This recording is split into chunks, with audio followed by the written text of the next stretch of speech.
In this lecture, we're going to go over the TdS equations and introduce how to evaluate entropy for an incompressible substance. The TdS equations are developed by considering a pure, simple, compressible system that undergoes an internally reversible process. In the absence of overall system motion and the effects of gravity, an energy balance for the system is our change in Q is equal to our change in internal energy plus any differential internally reversible work that occurs. By definition, for a simple compressible system, our work is equal to our pressure times our change in volume. But if I rearrange my definition of entropy, I can get that my differential heat transfer is equal to T times ds. And if I substitute that in, I get T ds is equal to du plus P dV. That's our first TdS equation. And our second TdS equation is obtained by using our definition of enthalpy. This gives us T ds is equal to du plus P dV, which is equal to du plus P dV plus V dP, or du is equal to P dV, which is dH minus dV. So you get TdS is equal to dH minus V dP. So our two TdS equations are TdS is equal to du plus P dV, and TdS is equal to dH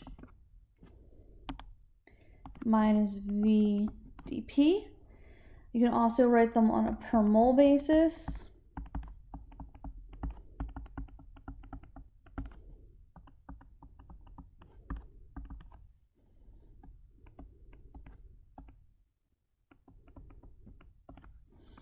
So although our TdS equations were derived considering internally reversible processes, and entropy change by integrating these equations is valid for any process. For example, we are going to consider the change in phase from saturated liquid to saturated vapor under constant pressure. Since it's under constant pressure, our equation would reduce down to ds is dH over T. Because T is constant during phase change, we have Sg minus Sf is equal to Hg minus Hf over our given temperature. This relationship is actually how the property tables are formulated.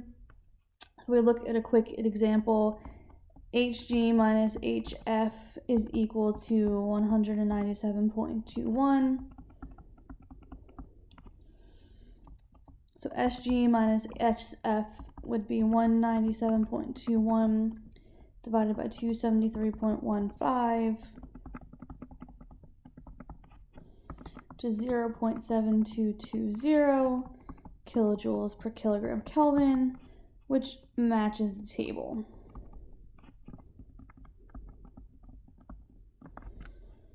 We also need the entropy change of an incompressible substance.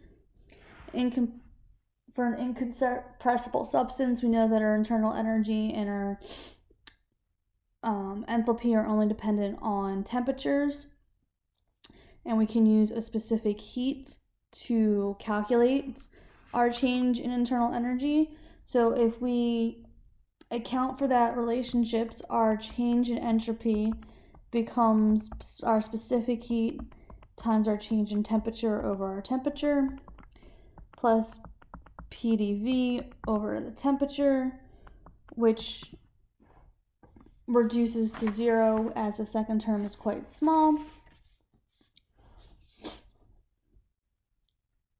Once we integrate, you're going to get your change in entropy is equal to the integral from T1 to T2 of your specific heat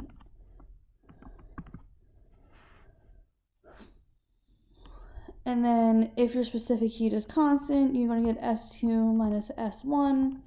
It's equal to your specific heat times the natural log of T2 over T1.